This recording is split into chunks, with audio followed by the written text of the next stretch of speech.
ಆತ್ಮೀಯ ವಿದ್ಯಾರ್ಥಿಗಳೇ, ಕರ್ನಾಟಕ ವಿಶ್ವವಿದ್ಯಾಲಯ ಧಾರವಾಡ ಇದರ ವ್ಯಾಪ್ತಿಯಲ್ಲಿ ಬರುವ ಎಲ್ಲ ಪದವಿ ಕಾಲೇಜುಗಳಲ್ಲಿ ಅಧ್ಯಯನ ಮಾಡುವ BA ದ್ವಿತೀಯ ಸೆಮಿಸ್ಟರ್ನಲ್ಲಿ ಐಚ್ಛಿಕ ಕನ್ನಡದ ವಿದ್ಯಾರ್ಥಿಗಳಿಗಾಗಿ ಚಂದ್ರಮತಿಯ ಪ್ರಲಾಪ ಅಂತಕ್ಕಂಥ ಪಠ್ಯವನ್ನ ಅಧ್ಯಯನಕ್ಕಾಗಿ ಇಡಲಾಗಿದೆ. ಇದಕ್ಕೆ ಸಂಬಂಧಿಸಿದಂತೆ 11ನೆಯ ವಿಡಿಯೋವನ್ನ ಇವತ್ತು ನಾನು ಮಾಡ್ತಾ ಇದ್ದೇನೆ. ವಿಷಯ ಸಾರ್ಧನ್ ಅಸ್ತಾದ್ರಿಯಂ ಸಾರ್ಧ ಮಾರ್ತಾಂಡನಂತೆ. ಈಗಾಗಲೇ 10 ವಿಡಿಯೋಗಳನ್ನು ಇದಕ್ಕೆ ಸಂಬಂಧಪಟ್ಟಿರೋ ರೀತಿಯಲ್ಲಿ ತಾವೆಲ್ಲರೂ ಕೂಡ ನೋಡಿದ್ದೀರಿ. 11ನೆಯ ವಿಡಿಯೋ ಆಗಿ ಇದನ್ನು ನಾನು ಪ್ರಸ್ತುತಪಡಿಸುತ್ತಿದ್ದೇನೆ. ಗದುಗಿನ ಸರ್ಕಾರಿ ಪ್ರಥಮ ದರ್ಜೆ ಕಾಲೇಜು ಹಾಗೂ ಸ್ನಾತಕೋತ್ತರ ಅಧ್ಯಯನ ಕೇಂದ್ರದಲ್ಲಿ ನಾನು ಕನ್ನಡ ಸಹಾಯಕ ಪ್ರಾಧ್ಯಾಪಕನಾಗಿ ಕಾರ್ಯನಿರ್ವಹಿಸುವ ಡಾಕ್ಟರ್ RM ಕಲ್ಲನಗೌಡರ್.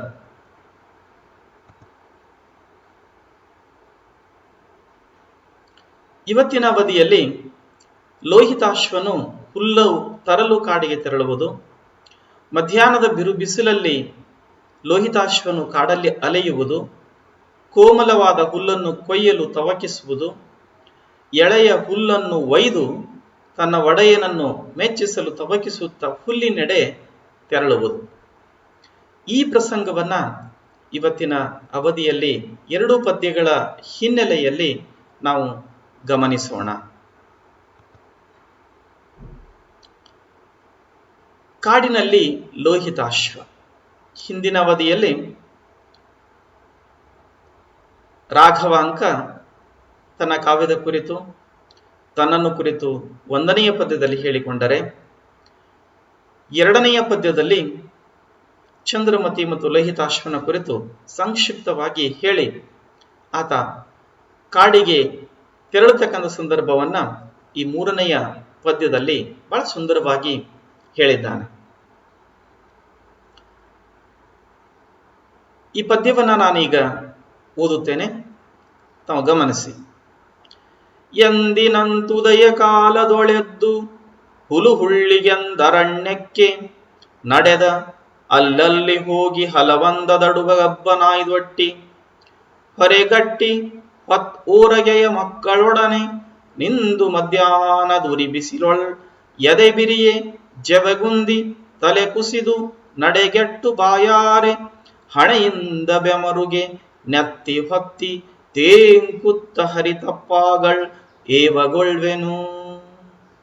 ಬಹಳ ಸುಂದರವಾಗಿ ಲೋಹಿತಾಶ್ವನ ಪರಿಸ್ಥಿತಿಯನ್ನ, ಕಾಡಿನೊಳಗ ಬಾಲಕ ಯಾವ ರೀತಿ ಅಲ್ಲಿರ್ತಕ್ಕಂಥ ಹುಲ್ಲನ್ನ ಸೌದೆಯನ್ನ ಕಟ್ಟಿ ಆತ ತನ್ನ ತಲೆಯ ಮೇಲೆ ಇಟ್ಟುಕೊಂಡು ಬರ್ತಾ ಇದ್ದ ಅನ್ನೋದನ್ನ ಬಹಳ ಸುಂದರವಾಗಿ ರಾಘವಾಂಕ ಕಟ್ಟಿಕೊಡ್ತಾನೆ. ಇನ್ನೊಮ್ಮೆ ಇದನ್ನು ವಾಚನ ಮಾಡ್ತೀನಿ, ಗಮನಿಸಿ. ಎಂದಿನ ಉದಯ ಕಾಲದೊಳೆದ್ದು ಹುಳುಹುಳ್ಳಿಗೆಂದು ಅರಣ್ಯಕ್ಕೆ ನಡೆದ, ಅಲ್ಲಲ್ಲಿ ಹೋಗಿ ಹಲವಂದದಡುಗಬ್ಬ ನಾಯಿವಟ್ಟಿ ಹೊರೆಗಟ್ಟಿ ಊರಗೆಯ ಮಕ್ಕಳೊಡನೆ ನಿಂದು ಮಧ್ಯಾಹ್ನದುರಿ ಬಿಸಿಲೊಳೆಯದೆ ಬಿರಿಯೆ ಜವಗುಂದಿ ತಲೆ ಕುಸಿದು ನಡೆಗೆಟ್ಟು ಬಾಯಾರೆ ಹಣೆಯಿಂದ ಬೆಮರುಗೆ ನೆತ್ತಿ ಹೊತ್ತಿ ತೇಂಕುತ್ತ ಹರಿತಪ್ಪಗಳ್ ಏವಗೊಳ್ವೆನು. ಲೋಹಿತಾಶ್ವ ಕಾಡಿಗೆ ತನ್ನ ಒಡೆಯನ ಮನೆಯ ಅಕ್ಕಪಕ್ಕದೊಳಗಿರ್ತಕ್ಕಂಥ ತನ್ನ ಊರಗೆಯ ಮಕ್ಕಳೊಡನೆ ಕಾಡಿಗೆ ಹೋಗ್ತಾನೆ. ಯಾಕೆ ಹೋಗ್ತಾನಂತಂದ್ರ, ತನ್ನ ಒಡೆಯನ ಮನೆಯೊಳಗ ಸಾಕು ಪ್ರಾಣಿಗಳಿದ್ದು, ಆ ಪ್ರಾಣಿಗಳಿಗಾಗಿ ಹುಲ್ಲನ್ನು ತರುವುದು, ಅಡುಗೆಯನ್ನು ಮಾಡುವುದಕ್ಕಾಗಿ ಸೌದೆಯನ್ನು ತರುವುದು, ಇದು ಲೋಹಿತಾಶ್ವನ ದಿನನಿತ್ಯದ ಕಾರ್ಯ ಆಗಿತ್ತು. ಅರಮನೆಯೊಳಗೆ ಬೆಳೆದಿರತಕ್ಕಂಥ ಲೋಹಿತಾಶ್ವ ತನ್ನ ಪಾದಗಳಿಗೆ ಪಾದರಕ್ಷೆಯೂ ಕೂಡ ಇಲ್ಲ. ಅಂತಸ್ಥಿತಿಯಲ್ಲಿ ತನ್ನ ಊರಿಗೆಯ ಮಕ್ಕಳೊಡನೆ ನಡೆಯುತ್ತಾ ಕಾಡಿಗೆ ತೆರಳತಕ್ಕಂಥ ಪ್ರಸಂಗ ಇದು. ಎಷ್ಟು ಚೆನ್ನಾಗಿ ಹೇಳ್ತಾ ನೋಡ್ರಿ. ಎಂದಿನಂತ ಉದಯ ಕಾಲದೊಳೆದ್ದು, ದಿನಂಪ್ರತಿ ಹೇಗೆ ನಾವು ಉದಯ ಕಾಲದೊಳಗೆ ಸೂರ್ಯೋದಯದ ಪೂರ್ವದೊಳಗೆ ಎದ್ದು ನಿತ್ಯ ಕರ್ಮಗಳನ್ನ ಮುಗಿಸಿಕೊಂಡು ಹುಲ್ಲಿಗೆಂದರಣ್ಯಕ್ಕೆ ನಡೆದ. ಹುಳಿ, ಹುಲ್ಲು ಮತ್ತು ಸೌದೆಯನ್ನ ತರುವುದಕ್ಕಾಗಿ ಅರಣ್ಯಕ್ಕೆ ನಡೆದ. ಯಾರ ಜೊತೆಗೆ ನಡೆದ? ಎಷ್ಟು ಚೆನ್ನಾಗಿ ಹೇಳ್ತಾನೆ ನೋಡ್ರ ಆತ. ಅಲ್ಲಲ್ಲಿ ಹೋಗಿ ಹಲವಂದದಡುಗಬ್ಬನ ಇದೊಟ್ಟಿ, ಅಲ್ಲಲ್ಲಿ ಬಿದ್ದಿರತಕ್ಕಂತಹ ಸೌದೆಯ ಕಟ್ಟಿಗೆಗಳನ್ನ ಒಟ್ಟುಗೂಡಿಸಿ ಹೊರೆಗಟ್ಟಿ ಅದನ್ನು ಹೊರೆಯನ್ನಾಗಿ ಮಾಡಿದ. ಹೊರೆಯನ್ನಾಗಿ ಮಾಡಿ ಏನ್ ಮಾಡಿದ? ಊರಗೆಯ ಮಕ್ಕಳೊಡನೆ, ತನ್ನ ಜೊತೆಗಾರರಿರ್ತಕ್ಕಂಥ ಸ್ನೇಹಿತರ ಜೊತೆಗೆ ತನ್ನ ತಲೆಯ ಮೇಲೆ ಹೊತ್ತುಕೊಂಡ. ಆ ಸೌದೆಯ ಹೊರೆಯನ್ನ ಹೊತ್ತುಕೊಂಡು ಬರುವಷ್ಟರ ವೇಳೆಗೆ ಏನಾಗ್ಬಿಟ್ಟಿತ್ತು ಅಂದ್ರ ಮಧ್ಯಾಹ್ನ ಆಗಿಬಿಟ್ಟಿತ್ತು. ನೋಡ್ರಿ, ಮುಂಜಾನೆ ಹೋಗಿರತಕ್ಕಂಥ ಬಾಲಕನಿಗೆ ಆಹಾರ ಇಲ್ಲ, ಕುಡಿಯೋದಕ್ಕ ನೀರು ಇಲ್ಲ, ಬಾಯಾರಿರ್ತಕ್ಕಂಥ ಹಸಿದಿರತಕ್ಕಂಥ ಲೋಹಿತಾಶ್ವ ಮಧ್ಯಾಹ್ನದ ಉರಿ ಬಿಸಿಲಿನೊಳಗೆ ನಡೆದುಕೊಂಡು ಬರ್ತಾ ಇದ್ದ. ಹಾಗಾದ್ರೆ ನಡೆದುಕೊಂಡು ಸುಮ್ಮನೆ ಬರ್ತಾ ಇದ್ನನು? ಇಲ್ಲ, ತನ್ನಗಿಂತಲೂ ಭಾರ ಇರತಕ್ಕಂತ ಒಂದು ಕಟ್ಟಿಗೆಯ ಹೊರೆಯನ್ನ ನೆತ್ತಿಯ ಮೇಲೆ ಇಟ್ಟುಕೊಂಡಿದ್ದ. ಅದನ್ನ ಹೇಳ್ತಾನೆ ನೋಡ್ರಾತ. ಮಧ್ಯಾಹ್ನದ ಉರಿ ಬಿಸಿಲೊಳ್ ಎದೆ ಬಿರಿಯೇ. ಮಧ್ಯಾಹ್ನದ ಉರಿ ಬಿಸಿಲು ಹೆಂಗಿತ್ತು ಅಂದ್ರ ಎದೆ ಬಿರಿಯುವಂಗಿತ್ತು. ಜವಗುಂದಿ, ನಮ್ಮ ಶಕ್ತಿಯೇ ಜಾರಿ ಹೋಗುವ ಹಾಗೆ ಆ ಬಿಸಿಲು ಇತ್ತು. ಆದರೂ ಕೂಡ ಲೋಹಿತಾಶ್ವ ತನ್ನ ತಲೆಯ ಮೇಲೆ ಹೊತ್ತುಕೊಂಡಿರತಕ್ಕಂಥ ಆ ಕಟ್ಟಿಗೆಯ ಹೊರೆಯನ್ನ ಇಳಿಸಲಿಲ್ಲ. ಅವನ ತಲೆಯ ಮೇಲೆ ಕಟ್ಟಿಗೆಯ ಹೊರೆ ಇದ್ರೆ ಅವನ ತಲೆಯ ಒಳಗೆ ಈ ಕಟ್ಟಿಗೆಯ ಹೊರೆಯನ್ನ ನಾನು ತೆಗೆದುಕೊಂಡು ಹೋಗಿ ನನ್ನ ಒಡೆಯನ ಮುಂದೆ ಇಟ್ಟರೆ ಎಷ್ಟು ಸಂತೋಷ ಪಡ್ಬೋದು. ಇವತ್ತು ಎಂತ ಕಟ್ಟಿಗೆಯ ಹೊರೆಯನ್ನು ತಗೊಂಡು ಬಂದಿದೀಯ ಬಾಲಕ ನೀನು ಅಂತ ನನ್ನನ್ನು ಮೆಚ್ಚಬಹುದು, ಖುಷಿ ಪಡ್ಬೋದು ಅಂತಕ್ಕಂಥ ವಿಚಾರ ಅವನ ತಲೆಯೊಳಗಿದ್ರ ಅವನ ತಲೆಯ ಮೇಲೆ ಭಾರವಾಗಿರತಕ್ಕಂಥ ಆ ಕಟ್ಟಿಗೆಯ ಹೊರೆ ಇತ್ತು. ಆದರೂ ಕೂಡ ಹೇಳ್ತಾನೆ ನೋಡ್ರ ಆತ, ತಲೆ ಕುಸಿದು ನಡೆಗೆಟ್ಟು, ತಲೆ ಭಾರವಾಯಿತು. ಆ ಕಟ್ಟಿಗೆಯ ಹೊರೆ ತಲೆಗೆ ಭಾರವಾಯಿತು. ಭಾರವಾಗಿ ಏನಾಯ್ತು? ನಡೆಗೆಟ್ಟು ಅವನು ನಡೀತಕ್ಕಂಥ ಆ ಒಂದು ಕಾಲು ದಾರಿಯನ್ನು ತಪ್ಪಕ್ಕಂತು. ಓಲಾಡ್ತಾ ತೊಡಗಿದಾತ. ಭಾರವಾಗಿ ನಾವು ಓಲಾಡ್ತಿರ್ತೀವಲ್ಲ ಏನಾದ್ರೂ ಹೊತ್ಕೊಂಡಾಗ, ಹಂಗ ಓಲಾಡೋದಕ್ಕೆ ಪ್ರಾರಂಭ ಮಾಡಿದ. ಆದ್ರೂ ಕೂಡ ನಡೀತಾ ಇದ್ದ. ಬಾಯಾರೆ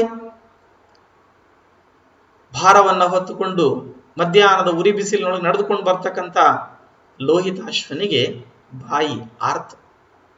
ಬಾಯಾರೆ ಹಣೆಯಿಂದ ಬೆಮರುಗೆ, ಹಣೆಯಿಂದ ಬೆವರಿನ ಸಾಲುಗಳು ಮುತ್ತಿನ ಹಾಗೆ ಅವು ಕೆಳಗೆ ಬೀಳ್ತಾ ಇತ್ತು. ಒಂದೊಂದೇ ಹನಿ ಬೀಳ್ತಾ ಇತ್ತು. ನೆತ್ತಿ ಹೊತ್ತಿ, ನೆತ್ತಿ ಉರಿಯೋದಕ್ಕೆ ಪ್ರಾರಂಭ ಆಯ್ತು. ಕಟ್ಟಿಗೆಯನ್ನು ಹೊತ್ಕೊಂಡು ನೀವೇನಾದ್ರೂ ಕೂಡ ಹಳ್ಳಿಯ ಮಕ್ಕಳು ಇದ್ರಿ ಅಂದ್ರ ರಜೆಯೊಳಗೆ ನೀವೆಲ್ಲರೂ ಕೂಡ ಕಟ್ಟಿಗೆಯನ್ನು ತರುವುದಕ್ಕೆ ನೀವು ಹೋಗಿರ್ತೀರಿ. ಕಾಡಿಗೆ, ಊರ ಆಚೆಗೆ ಹೋಗಿರ್ತೀರಿ. ಅತಿಯಾದ ಭಾರವಾದ ಹೊರೆಯನ್ನ ನೀವೇನಾದ್ರೂ ತಲೆ ಮೇಲೆ ಹೊತ್ಕೊಂಡ್ಬಿಟ್ರಿ ಅಂದ್ರ ನಿಮ್ಮ ನೆತ್ತಿ ಉರಿಯೋದಕ್ಕೆ ಪ್ರಾರಂಭ ಆಗ್ತದೆ. ಅದಕ್ಕೆ ಹೇಳ್ತಾನೆ, ನೆತ್ತಿ ಹೊತ್ತಿ ತೇಂಕುತ್ತ, ತೇಕೋದಕ್ಕೆ ಪ್ರಾರಂಭ ಮಾಡಿದ ಬಾಲಕ. ನೋಡ್ರಿ, ಒಬ್ಬ ಅರಮನೆಯೊಳಗೆ ಬೆಳೆದಿರತಕ್ಕಂಥ ರಾಜಕುಮಾರ ತನ್ನ ಪರಿಸ್ಥಿತಿಗೆ ಅನುಗುಣವಾಗಿ ಹೇಗೆ ಕಾರ್ಯವನ್ನು ಮಾಡ್ತಾನ. ನಾನು ರಾಜಪುತ್ರ, ಅಯೋಧ್ಯ ಅರಸನಾಗಿರತಕ್ಕಂಥ ಹರಿಶ್ಚಂದ್ರನ ಮಗ ಅಂತಕ್ಕಂಥ ಹಮ್ಮು ಬಿಮ್ಮು ಎಲ್ಲವನ್ನೂ ಕೂಡ ಬದಿಗಿಟ್ಟು ನಾನೊಬ್ಬ ಒಡೆಯನ ಮನೆಯೊಳಗ, ಮಾಲೀಕನ ಮನೆಯೊಳಗ ಕೆಲಸವನ್ನ ಮಾಡ್ತಕ್ಕಂಥ ತ್ವತ್ತು ಅಂತಕ್ಕಂಥ ಸೇವಕ ಅಂತಕ್ಕಂಥ ಒಂದು ಪ್ರಜ್ಞೆ ಜಾಗೃತ ಇತ್ತು ಲೋಹಿತಾಶ್ವನಿಗೆ. ಎಂತ ಮಗ ಅಂತ, ತಂದೆಗೆ ತಕ್ಕ ಮಗ ಅಂತ. ತಂದೆಗೆ ತಕ್ಕ ಮಗನಾಗಿರ್ತಕ್ಕಂಥ ಲೋಹಿತಾಶ್ವ ಭಾರವಾಗಿರ್ತಕ್ಕಂಥ ಆ ಹೊರೆಯನ್ನು ಹೊತ್ತುಕೊಂಡು ಹರಿ ತಪ್ಪಾಗಳ್ ಏವಗೊಳ್ವೆನು. ಹರಿ ಅಂದ್ರೆ ದಾರಿ. ದಾರಿ ತಪ್ತಾ ಇದ್ದ ನಡೀತಕ್ಕಂಥ ಸಂದರ್ಭದೊಳಗ ಅದನ್ನು ಏನಂತ ಹೇಳಲಿ ನಾನು? ರಾಘವ ಅಂತ ಹೇಳ್ತಾನೆ. ಹೇಗೆ ನಾ ಹೇಳಿ ಆ ಬಾಲಕನ ಪರಿಸ್ಥಿತಿಯನ್ನ ಅಂತ? ಯಾಕ ನಮಗ ಕರುಣೆ ಉಕ್ತದ ಅಂತಂದ್ರ ಒಂದು ಕಡೆ ಅಭಿಮಾನ ಬರ್ತದಂತಂದ್ರ ಲೋಹಿತಾಶ್ವ ಅರಸನ ಪುತ್ರನೆಂಬ ಎಲ್ಲ ಪ್ರಜ್ಞೆಯನ್ನು ಕೂಡ ಬದಿಗಿಟ್ಟು ನಾನು ಕಾಯಕ ಮಾಡುವ ಒಬ್ಬ ಬಾಲಕ ಜೀವಿ. ಹುಲ್ಲನ್ನು ಸೌದೆಯನ್ನು ತರುವುದು ಕನಿಷ್ಠ ಅಲ್ಲ, ಕನಿಷ್ಠ ಯಾವ ಕಾಯಕವೂ ಕೂಡ ಕನಿಷ್ಠವಲ್ಲ. ಆ ಹುಲ್ಲನ್ನ ಸೌದೆಯನ್ನ ನಾನು ತರುವುದು ಕನಿಷ್ಠ ಅಂತ ಅಂದುಕೊಳ್ಳಲಾರದೆ, ನಾನು ಯಾರ ಮನೆಯಲ್ಲಿ ಕಾಯಕವನ್ನ ಮಾಡ್ತಾ ಇದ್ದೀನಲ್ಲ ಆ ಕಾಯಕವನ್ನ ಮಾಡ್ತಕ್ಕಂತ ಮನೆಯ ಯಜಮಾನನಿಗೆ ನಾನು ಇವುಗಳೆಲ್ಲವನ್ನೂ ಕೂಡ ತಂದು ಕೊಡಬೇಕು ಅಂತ. ಆದ್ರೆ ನೋಡ್ತಕ್ಕಂಥವರಿಗೆ ಲೋಹಿತಾಶ್ವನ ಪರಿಸ್ಥಿತಿ ಕರುಣೆಯನ್ನು ತಂದಿಡುತ್ತದೆ ಅಂತ. ಅದಕ್ಕಾಗಿ ಈ ಪದ್ಯ ಬಹಳ ಚೆನ್ನಾಗಿರ್ತಕ್ಕಂಥದ್ದು. ಇನ್ನೇ ಓದ್ಬಿಡ್ತೀನಿ ಕೇಳ್ರಿ. ಎಂದಿನಂತುದಯ ಕಾಲದೊಳೆದ್ದು ಹುಳುಹುಳ್ಳಿಗೆಂದರಣ್ಯಕ್ಕೆ ನಡೆದಲ್ಲಲ್ಲಿ ಹೋಗಿ ಹಲವಂದದೊಡುಗಬ್ಬನಾಯ್ದೊಟ್ಟಿ ಹೊರೆಗಟ್ಟಿ ಹೊತ್ತೋರಗೆ ಮಕ್ಕಳೊಡನೆ ನಿಂದು ಮಧ್ಯಾಹ್ನ ದುರಿಬಿಸಿಲೊಳ್ಳೆಯದೆ ಬಿರಿಯೇ ಜವಗುಂದಿ ತಲೆ ಕುಸಿದು ನಡೆಗೆಟ್ಟು ಬಾಯಾರೆ ಹಣೆಯಿಂದ ಬೆಮರುಗೆ ನೆತ್ತಿ ಹೊತ್ತಿ ತೇಂಕೂತ್ತ ಹರಿತಪ್ಪಾಗಳ್ ಏವಗೊಳ್ವೆನು. ಮುಂದಿನ ಪದ್ಯದೊಳಗ ಲೋಹಿತಾಶ್ವನ ಪರಿಸ್ಥಿತಿಯನ್ನ ಮತ್ತೆ ಏನ್ ಹೇಳ್ತಾನ ಅನ್ನೋದನ್ನ ನೋಡೋಣ. ಹಾಗಾದ್ರೆ ತಲೆ ಮೇಲೆ ಹೊತ್ತಿರತಕ್ಕಂತ ಸೌದೆಯ ಹೊರೆಯನ್ನ ಕೆಳಗಿಟ್ಟು ಅಥವಾ ಹೊತ್ತುಕೊಂಡು ಹೋಗ್ತಕ್ಕಂತ ಆ ಲೋಹಿತಾಶ್ವನ ದೃಷ್ಟಿಯನ್ನ ಯಾವ ಸೆಳೀತದ ಅಂತ. ತಲೆ ಮೇಲೆ ಸೌದೆಯ ಹೊರೆ ಅದ, ಆದ್ರೂ ಕೂಡ ಅವನಿಗೆ ಇನ್ನೂ ಕೂಡ ತುಡಿತ ಮಿಡಿತ. ಏನು ತುಡಿತ ಮಿಡಿತ ಅದನ್ನ ಈ ಪದ್ಯದೊಳಗೆ ಹೇಳ್ತಾನ. ಏನಂತ ಹೇಳ್ತಾನಂದ್ರ ಸಾರ್ಧನ್ ಅಸ್ತಾದ್ರಿಯಂ ಸಾರ್ಧ ಮಾರ್ತಂಡನಂತೆ. ಪದ್ಯ ಬಹಳ ಸುಂದರವಾಗಿರತಕ್ಕಂಥದ್ದು. ಓದ್ತೇನೆ ಕೇಳಿ.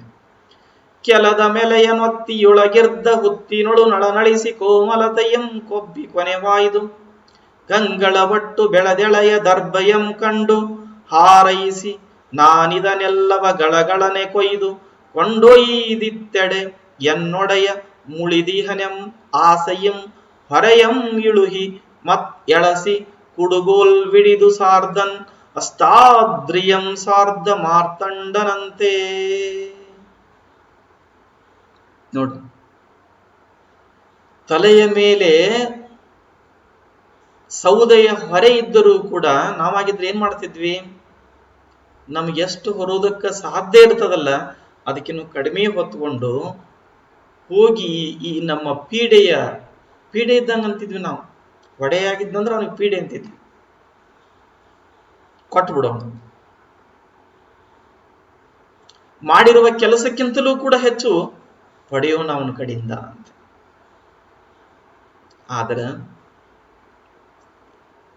ರಾಘವಾಂಕನ ಮೇಲೆ ಶರಣರ ದೊಡ್ಡ ಪ್ರಭಾವ ಇತ್ತು. ಕಾಯಕಕ್ಕೆ ಎಂದೂ ಕೂಡ ಮೋಸ ಮಾಡದೇ ಇರತಕ್ಕಂಥ ಗುಣ ಕಾವ್ಯದಲ್ಲಿ ತಗೊಂಡು ಬರ್ತಾನ.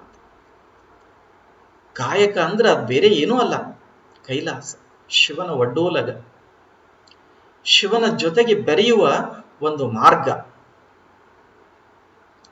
ಕಾಯಕ ಅನ್ನುವ ಮಾರ್ಗವನ್ನೇ ಹಿಡಿದು ಶಿವನೆಡೆಗೆ ಹೋಗುವುದು. ಅದಕ್ಕೆ ಹೇಳ್ತಾನೆ, ಕಾಯಕದಲ್ಲಿ ನಿರತನಾದೊಡೆ ಏನನ್ನಾದರೂ ಕೂಡ ಮರೆಯಬೇಕು. ಶಿವಪೂಜೆ, ಲಿಂಗ ಪೂಜೆ, ಮತ್ತೊಂದು ಏನಾದರೂ ಕೂಡ ನಾವು ಮರೆಯಬೇಕು. ಮೊದಲ ಪ್ರಾಶಸ್ತ್ಯ ಯಾವುದು ಅಂದ್ರೆ ಕಾಯಕ. ವಿದ್ಯಾರ್ಥಿಗಳು ಓದುವಂತಹ ಕಾಯಕ, ಪ್ರಾಧ್ಯಾಪಕರು ಪಾಠ ಮಾಡುವ ಕಾಯಕ, ಕೃಷಿಕರು ಕೃಷಿ ಮಾಡುವ ಕಾಯಕ, ವ್ಯಾಪಾರಸ್ಥರು ವ್ಯಾಪಾರ ಮಾಡುವ ಕಾಯಕ, ಎಲ್ಲರೂ ಕೂಡ ನಿಷ್ಠೆಯಿಂದ ಪ್ರಾಮಾಣಿಕತೆಯಿಂದ ಸಂಪೂರ್ಣವಾಗಿ ತಮ್ಮನ್ನ ತೊಡಗಿಸಿಕೊಂಡು ಮಾಡಿಬಿಟ್ರೆ ಮತ್ತೊಂದು ಕಲ್ಯಾಣ ನಿರ್ಮಾಣವಾಗ್ತದ. 12ನೇ ಶತಮಾನದೊಳಗ ಬಸವಣ್ಣ ಕಲ್ಯಾಣವನ್ನ ಕಟ್ಟಿದ ಅಂತ ಹೇಳ್ತೀನಿ.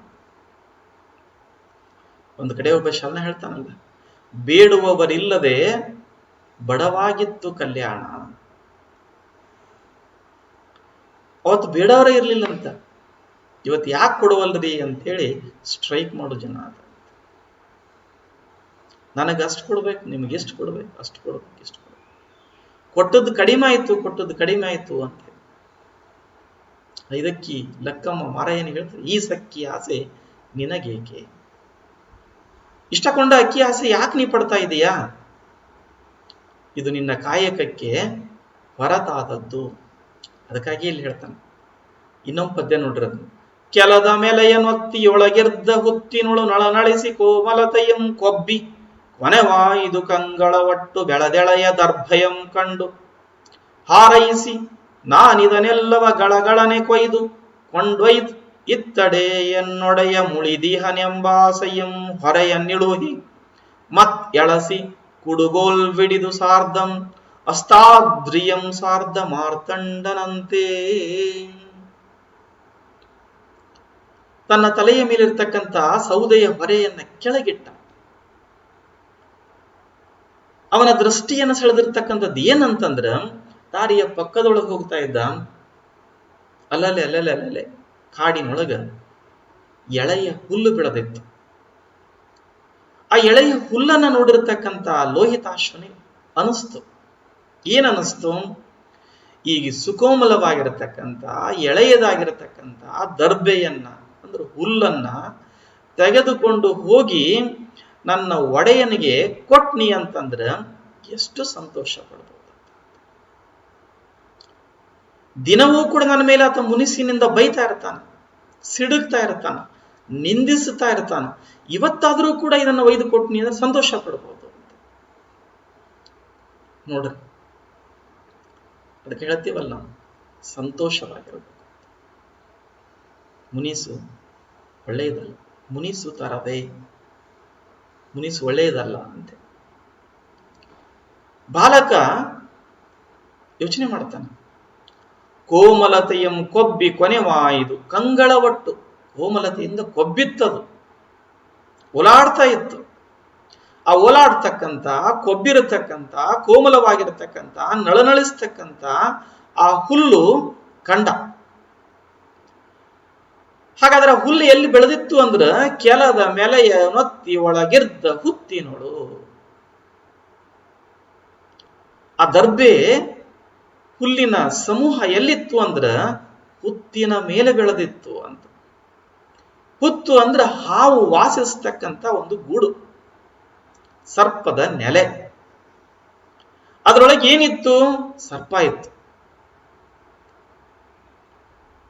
ಲೋಹಿತಾಶ್ವನಿಗೆ ಏನ್ ಕಂಡಿತು ಅಂದ್ರ ಕೇವಲ ಎಳೆಯದಾಗಿರತಕ್ಕಂಥ ದರ್ಬೆ ಕಂಡತೆ ಹೊರತು ಅಲ್ಲಿರ್ತಕ್ಕಂಥ ಹುತ್ತು ಆಗ್ಲಿ, ಅದರೊಳಗಿರತಕ್ಕಂಥ ಸರ್ಪವಾಗ್ಲಿ ಆತನಿಗೆ ಕಾಣಲಿಲ್ಲ. ದರ್ಬೆಯಂ ಕಂಡು ಹಾರೈಸಿ ನಾನಿದನೆಲ್ಲವ ಗಳಗಳನೆ ಕೊಯ್ದು. ಎಷ್ಟು ಚೆನ್ನಾಗಿ ಹೇಳ್ತಾನೆ ನೋಡ್ರ, ಅನ್ಕೊಳ್ತಾನೆ ಬಾಲಕ. ಖುಷಿ ಆಯ್ತು ಅವನಿಗೆ. ಆ ಎಳೆಯ ಹುಲ್ಲನ್ನ ನಾನೆಲ್ಲವನ್ನೂ ಕೂಡ ಬೇಗ ಬೇಗ ಬೇಗ ಬೇಗ ಬೇಗ ತನ್ನಲ್ಲಿರ್ತಕ್ಕಂಥ ಕುಡುಗೋಲಿನಿಂದ ಕೊಯ್ದು ಅದನ್ನೊಂದು ಹೊರೆಯನ್ನಾಗಿ ಮಾಡಿಕೊಂಡು ಈ ಕಟ್ಟಿಗೆ ಹೊರೆಯ ಮೇಲೆ ಇಟ್ಟುಕೊಂಡು ಒಯ್ದು ನನ್ನ ಒಡೆಯನಿಗೆ ಕೊಟ್ಟಿನಿ ಅಂದ್ರ ಮುಳಿದಿಹನೆಂ ಆಸೆಯಂ. ಆತ ಸಂತೋಷ ಪಡಬಹುದು, ಮುಳಿಯದಿರಬಹುದು, ಸಿಡುಕನ್ನ ವ್ಯಕ್ತಪಡಿಸದೇ ಇರಬಹುದು, ಸಿಟ್ಟಾಗದೆ ಇರಬಹುದು, ಖುಷಿ ಅನುಭವಿಸ. ಅದಕ್ಕಾಗಿ ಆಸೆಯಂ ಹೊರೆಯ ನೀಳುವಿ, ತನ್ನ ತಲೆಯ ಮೇಲಿರ್ತಕ್ಕಂಥ ಸೌದೆಯ ಹೊರೆಯನ್ನ ಇಳುಯಿ ಮತ್ತೆಳಸಿ ಓಡಿದ. ಎದರ ಕಡೆಗೆ ಓಡಿದ ಅಂತಂದ್ರ ಆ ಹುತ್ತಿನಡೆಗೆ, ಕೋಮಲತೆಯಿಂದ ಕೊಬ್ಬಿರುವ ದರ್ಬೆಯ ಕಡೆಗೆ. ಏನನ್ನ ಹಿಡಿದುಕೊಂಡು ಹೊಂಟ? ಬಲಗೈಯಲ್ಲಿ ಕುಡುಗೋಲ್ ಹಿಡಿದು, ಆ ಹುಲ್ಲನ್ನ ಕೊಯ್ಯೋದಕ್ಕ ಕುಡುಗೋಲನ್ನ ಹಿಡಿದು ಹೊಂಟ. ಹೆಂಗ್ ಹೊಂಟ? ಸಾರ್ಧನ್ ಅಸ್ತಾದ್ರಿಯಂ ಸಾರ್ಧ ಮಾರ್ತಂಡ ಅಂತೆ. ಅಸ್ತನಾಗುವ ಸೂರ್ಯ, ಪಶ್ಚಿಮದಲ್ಲಿ ಅಸ್ತನಾಗುವ ಸೂರ್ಯ ಹೆಂಗ ವೇಗವಾಗಿ ಸಮುದ್ರದೊಳಗೆ ಜಾರ್ತಾ ಇದ್ನಲ್ಲ, ಹಂಗ ಹೋದ. ಹರಹರ ಶಿವ ಹೋದ. ಹೆಂಗ್ ಹೋದ? ಸೂರ್ಯನು ಅಸ್ತಾದ್ರಿಯ ಬಳಿಗೆ ಹೋದಂತಾಯಿತು. ಶಿವ ಅಕಟಕಟ. ಸಾರ್ಧನ್ ಅಸ್ತಾದ್ರಿಯಂ ಸಾರ್ಧ ಮಾರ್ತಾಂಡನಂತೆ ಹೋದ. ಈ ಪ್ರಸಂಗವನ್ನ ನೋಡಿದ್ರ ಎದೆ ಜಲ್ ಅಂತ. ನಮ್ಮ ಎದುರುಗಡೆನೆ ಇರ್ತಕ್ಕಂಥ ಆ ಹುತ್ತದೊಳಗಿರ್ತಕ್ಕಂಥ ಹಾವನ್ನ ನಾವೇ ಹಿಡಿದು ಬಿಟ್ವಿ ಏನೋ ಅನಿಸ್ತದ. ಓಡಿ ಹೋಗ್ತಕ್ಕಂಥ ಆ ಬಾಲಕನನ್ನ ಕೈ ಹಿಡಿದು ತಡೆಯಬೇಕನ್ನಿಸ್ತದ. ಆದ್ರೆ ಕಾವ್ಯ ಆವರಿಸ್ಕೊಳ್ತಾ ಹೋಗ್ತದೆ. ರಾಘವಾಂಕ ಇಲ್ಲಿ ಬಳಸಿರ್ತಕ್ಕಂಥ ಅಲಂಕಾರಗಳು, ಪದಬಳಕೆ ನಮ್ಮನ್ನ ಬೆರಗುಗೊಳಿಸ್ತದ. ಅದಕ್ಕಾಗಿಯೇ ಕಾವ್ಯ ಅದು ಗುಬ್ಬಚ್ಚಿಯ ಗೂಡು, ಅದನ್ನು ನೋಡಿಯೇ ಸವಿಯಬೇಕು, ಓದಿಯೇ ಸವಿಯಬೇಕು, ಅಂದಾಗದು ನಮ್ಮನ್ನ ಆವರಿಸ್ಕೊಳ್ತದ ಅಂತ. ನೋಡ್ರಿ, ಈಗ ಲೋಹಿತಾಶ್ವ ಕಾಡಿಗೆ ಹೋಗ್ತಾನ. ಹೋಗುವಾಗ ಓರಿಗೆಯವರೊಂದಿಗೆ, ತನ್ನ ಗೆಳೆಯರೊಂದಿಗೆ ಹೋಗ್ತಾನ. ತನ್ನ ಯಜಮಾನನಿಗೆ ಬೇಕಾಗಿರತಕ್ಕಂಥ ಕಟ್ಟಿಗೆ, ಇತರ ವಸ್ತುಗಳನ್ನು ಆಯ್ದುಕೊಂಡು ಅವುಗಳನ್ನು ಹೊರೆಯಾಗಿ ಕಟ್ತಾನ. ಭಾರವಾಗಿರತಕ್ಕಂಥ ಹೊರೆಯನ್ನ ಹೊತ್ತುಕೊಂಡು ತನ್ನ ಯಜಮಾನನ ಮೆಚ್ಚಿಸುವುದಕ್ಕ ಮನೆಯೆಡೆಗೆ ಬರ್ತಾ ಇರ್ತಾನ. ಬರುವಾಗ ಅಲ್ಲಿಯೇ ಇದ್ದ ಅತ್ಯಂತ ಎಳೆಯ ಹುಲ್ಲನ್ನ ಕೊಯ್ದುಕೊಂಡು ನನ್ನ ಯಜಮಾನನಿಗೆ ಕೊಟ್ಟು ಬಿಟ್ನಿ ಅಂದ್ರೆ ಅವ ಇನ್ನಷ್ಟು ಖುಷಿ ಪಡಬಹುದು ಅಂತಕ್ಕಂಥ ಆತುರತೆ ಇರ್ತದೆ. ತನ್ನ ತಲೆಯ ಮೇಲಿರ್ತಕ್ಕಂಥ ಕಟ್ಟಿಗೆಯ ಹೊರೆಯನ್ನು ಇಳಿಸಿ ಆ ಹುಲ್ಲಿನೆಡೆಗೆ ಹೋಗಿ ಲೋಹಿತಾಶ್ವ ಹುಲ್ಲನ್ನ ಕೊಯ್ಬೇಕು ಅಂತ ಹೋಗ್ತಾನ. ಹೆಂಗ್ ಹೋಗ್ತಾನಂದ್ರ ಅಸ್ತನಾಗುವ ಸೂರ್ಯನಂತೆ ಅದರೆಡೆಗೆ ಹೋಗ್ತಾನ. ಒಟ್ಟಿನೊಳಗ ಒಂದು ವಿಚಾರ ಏನು ಅಂತಂದ್ರ, ರಾಘವಾಂಕ ಅಂದು ಜಾರಿಯಲ್ಲಿರ್ತಕ್ಕಂಥ ಉಳಿಗಮಾನ್ಯ ಪದ್ಧತಿಯನ್ನ ತುಂಬಾ ಸೂಚ್ಯವಾಗಿ ಪದ್ಯದಲ್ಲಿ ಹೇಳ್ತಾನೇನು ಅಂತ ಅನಿಸ್ತದೆ. ಅರಸನಾಗಲಿ ಇಲ್ಲವೇ ಕೂಲಿಕಾರನೇ ಆಗಲಿ, ಒಂದು ಒಪ್ಪಂದದಂತೆ ಅವರು ವ್ಯಕ್ತಿಯಲ್ಲಿ ನಿರ್ದಿಷ್ಟ ಹಣಕ್ಕೆ ಜೀತದಾಳಾಗಿ ಉಳಿದ್ರ ಆ ಕಾಲಾವಧಿ ಮುಗಿಯುವವರೆಗೂ ಅವನ ಸೇವಕನಾಗಿ ಇರಬೇಕಾಗಿತ್ತು. ಜೀತ ಪದ್ಧತಿ ಸ್ವಾತಂತ್ರ್ಯದ ಸಂದರ್ಭದೊಳಗ, ಈಗ ಸುಮಾರು ಒಂದು 15-20 ವರ್ಷದ ಹಿಂದ್ಗಡೆ ಈ ಜೀತ ಪದ್ಧತಿ ಇತ್ತು. ಸರ್ಕಾರ ಅನೇಕ ಕಟ್ಟು ನಿಯಮಗಳನ್ನು ತಗೊಂಡು ಬಂದು ಜೀತ ಪದ್ಧತಿಯನ್ನ ನಿರ್ಮೂಲನೆಯನ್ನ ಮಾಡುತ್ತೆ. ಹರಿಶ್ಚಂದ್ರ ನಿರ್ದಿಷ್ಟ ಹಣಕ್ಕೆ ತನ್ನ ಪತ್ನಿ ಮತ್ತು ಪುತ್ರರನ್ನ ಜೀತದ ಆಳುಗಳಂತೆ ಇಡಬೇಕಾಗಿದೆ. ಅದರಿಂದಾಗಿಯೇ ಇಲ್ಲಿ ತಮ್ಮ ಹಿಂದಿನ ಯಾವುದೇ ಸ್ಥಾನಮಾನಗಳನ್ನು ಹೇಳಿಕೊಳ್ಳುವುದಾಗಲಿ ಅಥವಾ ಅವುಗಳನ್ನು ಪ್ರದರ್ಶಿಸುವುದಾಗಲಿ ಸಾಧ್ಯ ಆಗುವುದಿಲ್ಲ. ಲೋಹಿತಾಶ್ವ ಅದೇ ನಿಯಮಕ್ಕೆ ಒಳಪಟ್ಟು ತನ್ನ ಯಜಮಾನನ ಮನೆಯಲ್ಲಿ ಕಾರ್ಯ ನಿರ್ವಹಿಸ್ತಾ ಇರ್ತಾನೆ. ವಿದ್ಯಾರ್ಥಿಗಳೇ, ಅದು ಏನೇ ಇರಲಿ, ಆ ಬಾಲಕ ತಾನು ಮಾಡುವ ಕಾಯಕಕ್ಕೆ ನ್ಯಾಯವನ್ನ ಹೇಗೆ ಒದಗಿಸ್ತಾ ಇದ್ದ, ನಾವು ಕೂಡ ಮಾಡತಕ್ಕಂಥ ನಮ್ಮ ಕಾರ್ಯಗಳಿಗೆ ನ್ಯಾಯವನ್ನ ಒದಗಿಸ್ಬೇಕಾಗ್ತದೆ. ಕಾಯಕವನ್ನ ನಿಷ್ಠೆಯಿಂದ ಮಾಡಿದ್ರ ಅದರಲ್ಲಿಯೇ ಎಲ್ಲವನ್ನ ಕಾಣುತ್ತೇವೆ ಅಂತ. ನಾವು ದೇವರನ್ನ ಮೆಚ್ಚಿಸ್ಬೇಕು ಅಂದ್ರೆ ಕಾಯಕವನ್ನ ಬಿಟ್ಟು ದೇವಾಲಯಗಳಿಗೆ, ಮಸೀದಿಗಳಿಗೆ, ಚರ್ಚ್ಗಳಿಗೆ ಅಲಿಯಬೇಕಿಲ್ಲ ಅಂತ.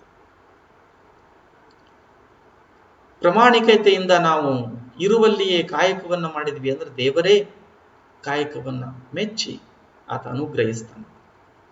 ಪೂಜೆಯೊಳಗ ದೇವರಿಲ್ಲ, ದೇವಾಲಯದೊಳಗ, ಮಸೀದಿಯೊಳಗ, ಚರ್ಚ್ನೊಳಗ ದೇವರಿಲ್ಲ. ದೇವರು ಇರುವುದು ನಾವು ಮಾಡುವ ಕಾಯಕದೊಳಗ. ಅದಕ್ಕಾಗಿಯೇ ಬಸವಣ್ಣ, ಶರಣರು ಎಲ್ಲರೂ ಕೂಡ ಹೇಳಿದರು, ಕಾಯಕವೇ ಕೈಲಾಸ ಅಂತ. ಅದಕ್ಕೆ ನೀವು ಕೂಡ ನಿಮ್ಮ ಕಾಯಕವಾಗಿರ್ತಕ್ಕಂಥ ಅಧ್ಯಯನ, ಓದು, ಇವುಗಳನ್ನ ಪ್ರಾಮಾಣಿಕತೆಯನ್ನು ಮಾಡಿದ್ರೆ ನೀವು ಅದರೊಳಗೆ ಯಶಸ್ಸನ್ನ ಪಡಿತೀರಿ ಅಂತಕ್ಕಂಥ ಮಾತನ್ನ ಹೇಳ್ತಾ, ಮತ್ತೆ ಮುಂದಿನ ಅವಧಿಯೊಳಗ ನಾವು ಲೋಹಿತಾಶ್ವನ ಒಂದು ಕಾಡಿಗೆ ಹೋದಾಗ ಮತ್ತೆ ಏನಾತ ಅನುಭವಿಸಿದ ಅನ್ನೋದನ್ನ ನೋಡೋಣ. ಇವತ್ತಿಗೆ ಈ ವಿಡಿಯೋವನ್ನು ಮುಗಿಸಿ ಮತ್ತೆ ಮುಂದಿನ ವಿಡಿಯೋದೊಳಗೆ ಚರ್ಚಿಸೋಣ. ತಮಗೆಲ್ಲರಿಗೂ ನಮಸ್ಕಾರ.